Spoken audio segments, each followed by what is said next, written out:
أعوذ بالله من الشيطان الرجيم بسم الله الرحمن الرحيم أهم يقسمون رحمة ربك نحن قسمنا بينهم معيشتهم في الحياة الدنيا ورفعنا بعضهم فوق بعض درجات ليتخذ بعضهم بعضا سخريا ورحمة ربك خير مما يجمعون صدقت يا ربنا. وعن أبي هريرة رضي الله تعالى عنه أن رسول الله صلى الله عليه وسلم قال أتدرون ما المفلس؟ قالوا المفلس فينا من لا درهم له ولا متاع. فقال أن المفلس من أمتي من يأتي يوم القيامة بصلوات وصيام وزكوات ويأتي قد شتم هذا وقذف هذا وأكل مال هذا وسفك دم هذا وضرب هذا فيعطى هذا من حسناته وهذا من حسناته فإن فنيت حسناته قبل أن يقضى ما عليه أخذ من خطاياهم فطرحت عليه ثم طرح في النار. رواه مسلم أو كما قال عليه الصلاة والسلام. وقال تعالى بشان حبيب آمرا ومخبرا إن الله وملائكته يصلون على النبي يا أيها الذين آمنوا صلوا عليه وسلموا تسليما. اللهم صل على سيدنا مولانا محمد وعلى آل سيدنا شافعنا محمد. আলহামদুলিল্লাহ, আল্লাহ পাকের দরবারে অসংখ্য শুকরিয়া যে রব্বুল ইজ্জতি ওয়াল জালাল আল্লাহ সুবহানাহু ওয়া তাআলা আজকে আমাদেরকে পবিত্র রজব মাস আমাদের প্রাণপ্রিয় হাবিব সাল্লাল্লাহু আলাইহি সাল্লামের পবিত্র মেরাজের চাঁদ, সেই মেরাজের চাঁদের প্রথম জুমা আল্লাহ পাক আমাদেরকে তার ঘরে কবুল করলেন। মালিকের দরবারে কালিমাতে শুকর আদায় করছি, পড়ছি আলহামদুলিল্লাহ। নবীজির প্রতি আমরা সংক্ষেপে মহাব্বত ভরা কণ্ঠে আবার দরুদ পেশ করেছি, সকলের সমস্যারে পড়ছি সাল্লাল্লাহু আলাইহি ওয়াসাল্লাম। মুআজ্জাজ হাজরিন, সম্মানিত মুসল্লিবৃন্দ, জানতে চাচ্ছি আপনারা কেমন আছেন? আলহামদুলিল্লাহ আলা কুল্লি হাল। সম্মানিত হাজরিন, আল্লাহ পাকের পবিত্র কালামুল্লাহ থেকে আয়াতে কারিমা তেলাওয়াত করেছি। আলোচনার প্রসঙ্গ হলো দুনিয়া এবং আখিরাতে ধনী হওয়ার উপায় এবং কিয়ামতে সবচাইতে কারা গরিব হবে, এ প্রসঙ্গে আলোচনা করব। আমা তাওফিক ইল্লা বিল্লাহ আলাইহি তাওয়াক্কালতু ওয়া ইলাইহি উনী। সম্মানিত হাজিরিন, খেয়াল করুন, আল্লাহ পাক পবিত্র কালামুল্লাহতে বলতেছেন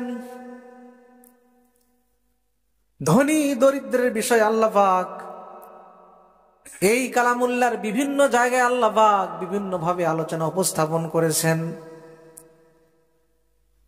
পবিত্র কালামুল্লাহর যে সূরা থেকে আয়াতে কারিমা তেলাওয়াত করেছি, সূরার নাম হচ্ছে আজ-জুখরুফ। সূরার নাম কি? আজ-জুখরুফ। আজ-জুখরুফ শব্দের অর্থ হচ্ছে অলংকার। জুখরুফ শব্দের অর্থ কি? অলংকার, সোনা দানা, এগুলো বলা হয় আরবিতে আজ-জুখরুফ। সেই সূরার মধ্যে আল্লাহ পাক ধনীদের অবস্থা সম্পর্কে আল্লাহ পাক জানিয়ে দিচ্ছেন। আল্লাহ পাক বলছেন, বান্দা, এই পৃথিবীতে যে ধনী আর গরিবের যে অবস্থাটা, এটা কার সৃষ্টি, কার ফয়সালা? চিৎকার দিগ, আল্লাহ পাকের ফয়সালা। সে আল্লাহ বলছেন, বান্দা, ওয়ালা তাতামান্নাউ মা ফাদ্দালাল্লাহু বিহি বা'দাকুম আলা বা'দ। আল্লাহ পাক পবিত্র কোরআন কারীমের সূরা নিসার মধ্যে জানিয়ে দিচ্ছেন, বান্দা, আমি একজনকে অন্যজনের উপরে যে আমি শ্রেষ্ঠত্ব দান করেছি, এই শ্রেষ্ঠত্ব নিয়ে তুমি পরিতাপ করো না, আকাঙ্ক্ষা করো না। কোন আল্লাহু আকবার। তার মানে হলো আল্লাহ পাক জানিয়ে দিচ্ছেন, এই ফয়সালাটা আমার ধনী দরিদ্র আমি বানিয়েছি। কে বানিয়েছেন? আল্লাহ পাক বানিয়ে দিয়েছেন। আল্লাহ পাক ধনী দরিদ্রের এই অবস্থা সম্পর্কে আল্লাহ পাক আরো সুস্পষ্ট করতেছেন সূরা আজ-জুখরুফের মধ্যে। আল্লাহ পাক বলছেন, আহুম ইয়াকসিমুনা রাহমাতা রাব্বিক। কোন আল্লাহু আকবার। আল্লাহ পাক বলছেন, আহুম ইয়াকসিমুনা, আল্লাহ পাক প্রশ্ন করতেছেন, আহুম ইয়াকসিমুনা, তারা কি বন্টন করে, তারা কি ভাগাভাগি করে? রহমাতা রাব্বিক, হে রাসূল, আপনার রবের যে রহমত সেটা কি মানুষেরা ভাগাভাগি করে? মানুষেরা ভাগাভাগি করে? আল্লাহ পাক রহমতকে ভাগ করেন? আল্লাহ পাক নিজেই ভাগ করেন, মানুষেরা আল্লাহ পাকের রহমত ভাগ করে না। তার মানে বোঝা গেল, এই যে ধনী গরিব, ধনী হওয়া এটা হচ্ছে আল্লাহ পাকের পক্ষ থেকে একটা রহমত, একটা অনুগ্রহ। এটা কি? অনুগ্রহ। আল্লাহ পাক বলছেন, এই যে আল্লাহ পাকের রহমত, এই যে জীবিকা, এই যে অর্থ সম্পদ, এটা কি তোমরা বন্টন করো? আল্লাহ পাক বলছেন, না, তোমরা বন্টন করো না। নাহানু কসামনা বাইনাহুম মাঈশাতাহুম ফিল হায়াতিদ দুনিয়া। কোন আল্লাহু আকবার। আল্লাহ পাক বলছেন, নাহানু কসামনা, আমি বন্টন করি, বাইনাহুম, তাদের মধ্যে, মাঈশাতাহুম, তাদের জীবিকা, ফিল হায়াতিদ দুনিয়া, এই দুনিয়ার জীবনের মধ্যে। তাহলে দুনিয়াতে ধনী হওয়ার যে ক্রেডিট, এটা একমাত্র আল্লাহ পাকের। কার এটা? আল্লাহ পাকের ফয়সালা। সে আল্লাহ পাক বলছেন, ওয়ারাফা'না বা'দাহুম ফাওকা বা'দিন দারাজাত। আল্লাহু আকবার।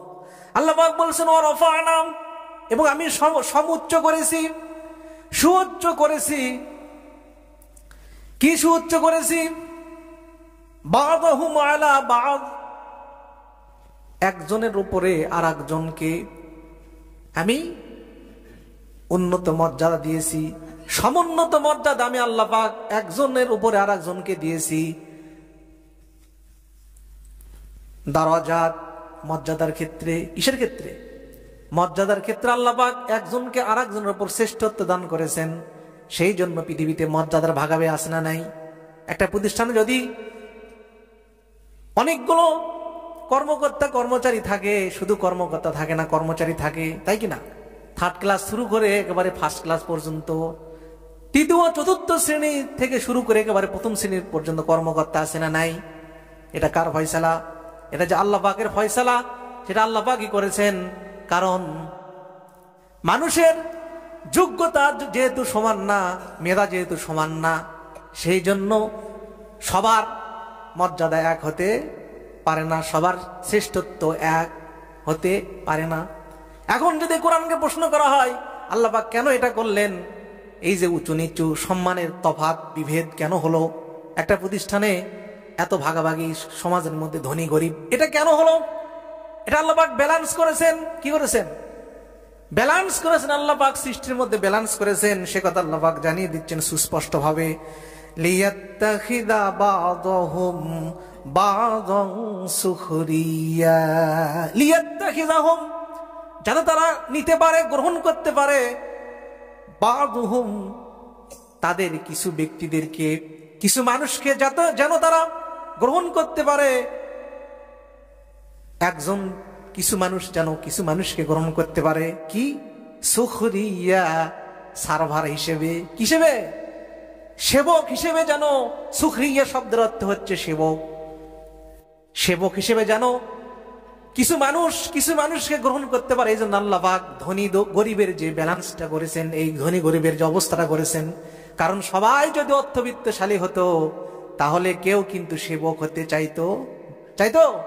যেহেতু আল্লাহ পাক নিজেই এই জীবিকার মধ্যে আল্লাহ পাক তফাৎ সৃষ্টি করেছেন, সেই জন্যই এই যে সেবকের ব্যবস্থা, গারুস্থর ব্যবস্থা আর শ্রমজীবীর ব্যবস্থা আছে না?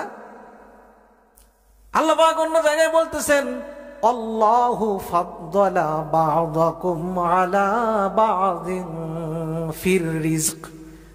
আল্লাহু, সে আল্লাহ, ফাদ্দালা, শ্রেষ্ঠত্ব দান করেছেন, ধনী গরিব করেছেন, বা'দাকুম আলা বা'দ, তোমাদের একজনকে আরেকজনের উপর, ফির রিজকে, রিজকের মধ্যে। এই আয়াতগুলো দ্বারা বোঝা যায় সবার রিজক সমান না। সবার রিজক কি সমান? সবার রিজক সমান না। একটা মাছের উদাহরণ যদি দেই, বাজারে গেলে মাছ একটাই, কেউ কম দামের মাছ খায়, আছে না? কেউ পাঙ্গাস খাচ্ছে, পাঙ্গাস বর্তমান বাজারে সবচেয়ে কম দাম। আর মাছ একই নাম, আবার কেউ খাচ্ছে 150 টাকা 250 গ্রাম, 250 গ্রাম ট্যাংরা মাছ, দাম 150 টাকা। তাহলে রিজেক কি সবার সমান হলো? সবার কিন্তু রিজেক কি না, সমান নয়। এটা আল্লাহ পাকের পক্ষ থেকে এই সাময়িক পৃথিবীর জন্য, এটা আল্লাহ পাকের হাতেই সরাসরি নির্ধারিত এই রিজেকটা, এই ধনী দরিদ্রের বিষয়টা। সেই কথা আল্লাহ পাক বলতেছেন, ওয়া রাহমাতু রাব্বিকা খায়রুম মিম্মা ইয়াজমাউন। আর আল্লাহ পাকের রহমত সবচেয়ে উত্তম।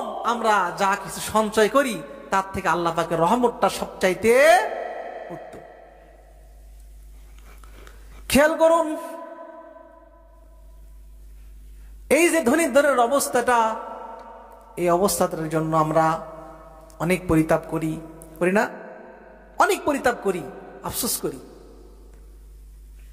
আমার বাড়ির পাশে যদি কেউ 7 তলা বিল্ডিং করে, আমার বিল্ডিং নেই, আমার মন চায় যে আমি তার থেকেও যেন উন্নত করতে পারি, এরকম হয় কিনা? কিন্তু আল্লাহ পাক বলতেন সমস্ত ক্রেডিট আমার, তুমি চাইলে এটা করতে পারবা না।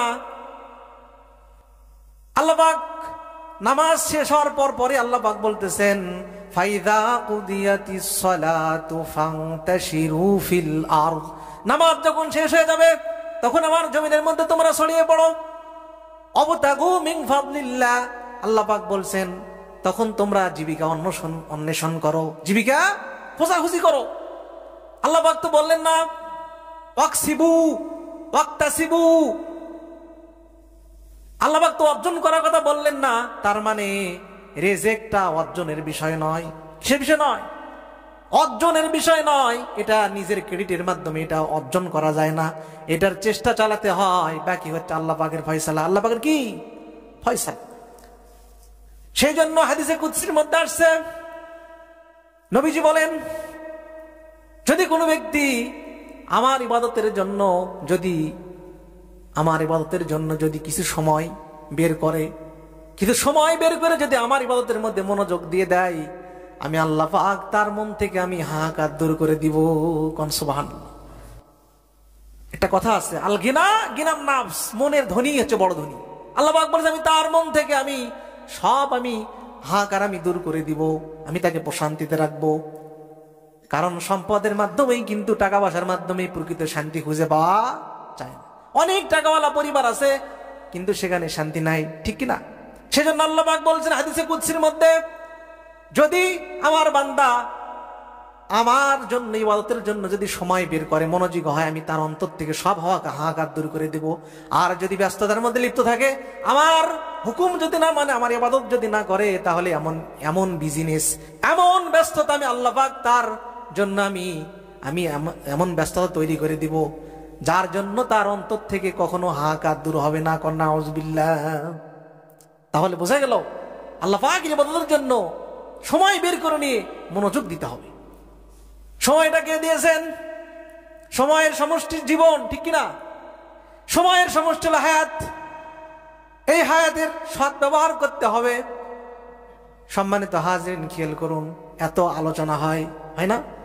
কত ওয়াজ নসিহত, কিন্তু আমাদের চেঞ্জ আছে? আল্লাহ পাক বলছেন ওয়া কাইফা তাকফুরুনা ওয়া আনতুম তুতলা আলাইকুম আয়াতুল্লাহি ওয়া ফীকুম রাসূলু। কোন আল্লাহু আকবার। তোমরা কিভাবে অমান্য করো, অবাধ্য আচরণ করো, কিভাবে তোমরা আমার পথের দিকে ফিরে আসো না, আমার হুকুমকে অমান্য করো, আমার ইবাদত কি কেন তোমরা করো না? ওয়া কুনতুম তুতলা আলাইকুম আয়াতুল্লাহ, অথচ আল্লাহ পাকের আয়াত তোমাদের নিকটে তেলাওয়াত করা হয় কিনা? এতক্ষণ কি হলো? বানানো কোনো কথা হয়েছে? কথা হচ্ছে ডাইরেক্ট বাস্তব কোরআন থেকে। কোথায় থেকে? বাস্তব কোরআন থেকে কথা হচ্ছে। আল্লাহ পাক বলছেন কেন তোমরা ফিরে আসো না ইবাদত করতে, কিভাবে তোমরা অবাধ্য হও, অস্বীকার করো। অফিকুম রাসূলু, আর তোমাদের মধ্যে রাসূল আছেন। কি আছেন? রাসূলের দায়িত্ব এখন কারা পালন করতেছেন? আলিম ওলামা। আল ওলামা ওয়ারাসাতুল আম্বিয়া, আলেমারা আপনার কাছে কোরআনের তেলাওয়াত করতেছেন, তাফসীর করতেছেন, তাই কি না? প্রত্যেক জুমায় তাফসীর হচ্ছে কি হচ্ছে না? হচ্ছে না? তারপরেও কি জুলুম বন্ধ আছে? খেয়াল করুন, আলোচনার প্রসঙ্গ নিয়ে আর একটা কথা বলেছিলাম যে এই যে ধনী গরিবের অবস্থা, এটা আল্লাহ পাক নিজে করেছেন। কে করেছেন? আল্লাহ পাক করেছেন। আরেকটি প্রশ্ন হলো যে কিয়ামতের ময়দানে সবচেয়ে গরিব কে হবে, সে আলোচনা বলেছিলাম না? খেয়াল করুন, কিয়ামতের ময়দানে সবচেয়ে গরিব কে হবে সে কথা নবীজি জানিয়ে দিচ্ছেন। হাদিস চ্যাম্পিয়ন, হাদিস বর্ণনাকারীর মধ্যে সবচেয়ে বেশি হাদিস বর্ণনা করেছেন হযরত আবু হুরায়রা। ওয়া আন আবি হুরায়রা রাদিয়াল্লাহু তাআলা আন্না রাসূলুল্লাহ সাল্লাল্লাহু আলাইহি ওয়াসাল্লাম قال, হযরত আবু হুরায়রা রাদিয়াল্লাহু তাআলা আনহু হতে বর্ণিত, রাসূলুল্লাহ সাল্লাল্লাহু আলাইহি সাল্লাম বলেছেন, আতাদরুনা, ডু ইউ নো, তোমরা কি জানো, মাল মুফলিস, সবচাইতে গরিবকে, সবচাইতে গরিবকে? নবীজি সাল্লাল্লাহু আলাইহি সাল্লাম সাহাবায়ে কেরামদেরকে প্রশ্ন করতেছে। ক্বালু, সাহাবায়ে কেরাম বলল, আল মুফলিসু ফিনা মান লা দিরহাম লাহু ওয়ালা মাতা। সাহাবায়ে কেরাম বললেন, ইয়া রাসূলুল্লাহ, আমাদের মধ্যে ওই ব্যক্তি সবচাইতে গরিব যার টাকা পয়সা নেই এবং ধন দৌলত নেই। যেটা সরল কথা। কি কথা? যার টাকা পয়সা নেই এবং ধন দৌলত নেই, ওই ব্যক্তি হচ্ছে আমাদের মধ্যে সবচাইতে গরিব। তখন নবী সাল্লাল্লাহু আলাইহি সাল্লাম বলতেছেন, ফাকালা ইন্নাল মুফলিসা, নবীজি বললেন না, ইন্নাল মুফলিসা, নিশ্চয় সবচাইতে গরিব মিন উম্মতি, আমার উম্মতের মধ্যে সবচাইতে গরিব ওই ব্যক্তি হবে মাইয়াতি ইয়াউমাল কিয়ামা, যে ব্যক্তি কিয়ামতের দিনে আগমন করবে, কিয়ামতের দিনে উঠবে বিসসালাওয়াতিন, নামাজ নিয়ে। খেয়াল করুন, কি নিয়ে? নামাজ নিয়ে কিয়ামতের ময়দানে উঠবে, হাজির হবে। ওয়াসিয়ামিন, এবং রোজা নিয়ে আসবে। ওয়াজাকাওয়াতিন, যাকাত নিয়ে আসবে। তাহলে তিনটা আমল নিয়ে উঠবে। কয়টা আমল? নামাজও থাকবে, রোজাও থাকবে, যাকাতও থাকবে। নবীজি বললেন শুধু এই তিনটা নয়, এই উম্মত আরো কাদেরকে সাথে নিয়ে আসবে, ওই ব্যক্তিদের সাথে নিয়ে আসবে। ওয়ায়াতি কদ শাতামা হাযা, এই দুনিয়াতে যাকে গালি দিয়েছে তাকেও সাথে করে নিয়ে আসবে। সহিহ হাদিস। যাকে দুনিয়াতে গালি দিয়েছিল তাকেও সাথে নিয়ে উঠবে কিয়ামতের ময়দানে। ওয়া কাযাফা হাযা, আর যাকে মিথ্যা অপবাদ দিয়েছিল তাকেও সাথে নিয়ে উঠবে। সেই যাকে মিথ্যা অপবাদ দিয়েছিল পৃথিবীতে, সেই অপবাদ প্রাপ্ত ব্যক্তিও তার সাথে থাকবে, উঠবে। ওয়া আকালা মাল হাযা, আর কোন ব্যক্তির সম্পদ অন্যায়ভাবে ভক্ষণ করেছিল, অন্যায়ভাবে ভক্ষণ করা ব্যক্তিকেও, অন্যায়ভাবে যে ব্যক্তির সম্পদ ভক্ষণ করেছিল সেই ব্যক্তিকেও সাথে নিয়ে উঠবে। আর কাকে নিয়ে উঠবে? নবীজি বললেন ওয়া সাফাকা দামা হাযা, আর কোন ব্যক্তিকে অন্যায়ভাবে হত্যা করেছিল, রক্ত প্রবাহিত করেছিল। সাফাকা দামা হাযা, রক্ত প্রবাহিত করা হচ্ছে কি হচ্ছে না? হচ্ছে না? প্রত্যেক দিন আমরা লক্ষ্য করতেছি যে এক গ্রুপ আর এক গ্রুপের উপর তারা এখনো ক্ষমতায় নেই, এমন ভাবে আচরণ করতেছে যেন তারা সরকার গঠন করে ফেলেছে। সরকার গঠন করে ফেলে যে আমার সরকার ক্ষমতায়, আমার দল ক্ষমতায়, সন্ত্রাসী কার্যক্রম চালিয়ে যাচ্ছে। চলছে না? আমরা প্রতিনিয়ত ইন্টারনেটে দেখতেছি, আমরা পত্রিকায় দেখতেছি। নবীজি বললেন যে ব্যক্তিকে অন্যায়ভাবে হত্যা করবে, রক্ত প্রবাহিত করবে, তাকে নিয়েও সে কিয়ামতের ময়দানে আসবে। আর কাকে নিয়ে আসবে? ওয়াদারাবা হাযা, কাউকে প্রহার করেছিল, মেরেছিল, তাকেও সাথে নিয়ে আসবে। তাহলে প্রথম থাকবে তার সাথে তিনটা আমল। কয়টা আমল? একটা থাকবে সালাত, একটা থাকবে সিয়াম, একটা থাকবে যাকাত, আর থাকবে 5 শ্রেণীর ব্যক্তিরা। কয় শ্রেণীর? খেয়াল করুন, কয় শ্রেণীর? 5 শ্রেণীর ব্যক্তির সাথে থাকবে যাদের উপর জুলুম করেছিল দুনিয়াতে। 1 নম্বর শ্রেণী হলো যে যাকে গালি দিয়েছিল। কি করেছিল? গালি দিয়েছিল। খেয়াল করুন, 1 নম্বর হলো যাকে গালি দিয়েছিল। 2 নম্বর হলো যাকে মিথ্যা অপবাদ দিয়েছিল, সে ব্যক্তিকেও সাথে নিয়ে আসবে। 3 নম্বর ব্যক্তি হলো যার সম্পদ অন্যায়ভাবে ভক্ষণ করেছিল পৃথিবীর, তাকেও সাথে নিয়ে আসবে।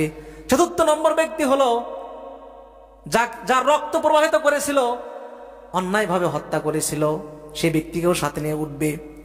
এবং 5 নম্বর হলো যে ব্যক্তিকে অন্যায়ভাবে মেরেছিল দুনিয়াতে, তাকেও নিয়ে আসবে।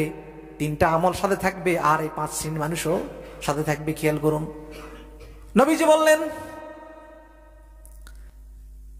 ফায়ুতা হাযা মিন হাসানাতিহি ওয়া হাযা মিন হাসানাতিহি, যে ব্যক্তি অন্যায় করেছিল পৃথিবীতে, এই 5 শ্রেণীর ব্যক্তির উপর যে অন্যায় করেছিল, নামাজ, সিয়াম এবং যাকাত তার সাথে থাকার পরেও কোনো লাভ হবে না। এই 5 শ্রেণীর ব্যক্তিকে ওই অপরাধীর নেক আমলগুলো দিয়ে দেওয়া হবে। নাউজুবিল্লাহ। নেক আমল দিয়ে দেওয়া শুরু করা হবে। যখন নেক আমল দিয়ে দেওয়া শুরু করা হবে, নবীজি বললেন ফাইন ফানিতা হাসানাতুহু ক্বাবলা আন ইউকযা মা আলাইহি, যখন পাওনাদারদের হক শেষ হওয়ার পূর্বেই যখন তাদের নেক আমল সমূহ শেষ হয়ে যাবে, উখিযা মিন খাতায়াহিম, তখন ওই ব্যক্তির, ওই অপরাধীর, সমস্ত অপরাধীর ব্যক্তির উপরে ওই 5 শ্রেণীর ব্যক্তির অপরাধগুলো তার উপরে চাপিয়ে দেওয়া হবে। কি করা হবে? ওই 5 শ্রেণীর ব্যক্তির যাদের উপর অত্যাচার করেছে, কাউকে গালি দিয়েছে, অপবাদ দিয়েছে, হত্যা করেছে, রক্ত প্রবাহিত করেছে, অন্যায় ভাবে মাল ভক্ষণ করেছে, এই 5 শ্রেণীর ব্যক্তির পাপ সমূহ যে ব্যক্তি জুলুম করেছে সেই জালেমের উপরে কাঁধে চাপিয়ে দেওয়া হবে। নবীজি বললেন সুম্মা তুরিহাত ফিন্নার, তারপরে অপরাধীকে, ওই জালেমকে জাহান্নামে নিক্ষেপ করা হবে। নাউজুবিল্লাহ। রাওয়াহু মুসলিম আও কামা ক্বালা আলাইহিস সালাতু ওয়াস সালাম। মুসলিম শরীফের সহিহ মুসলিমের 478 নম্বর হাদিস। কত নম্বর হাদিস? 478 নম্বর হাদিস। আমরা কি পরকালে সবচেয়ে গরিব হইতে চাই? গরিব হইতে আমরা চাই না। সেই জন্য এই যে বদ আমলগুলো 5 শ্রেণীর প্রতি যে জুলুম, এই জুলুম থেকে আমাদেরকে বেঁচে থাকতে হবে। আর আল্লাহ পাকের যে কালামের তেলাওয়াত হচ্ছে কিন্তু আমল হচ্ছে না, ঠিক কিনা? আমল হচ্ছে না। আল্লাহ পাক বলছেন ফামসিক বিল্লাযী উহিয়া ইলাইকা,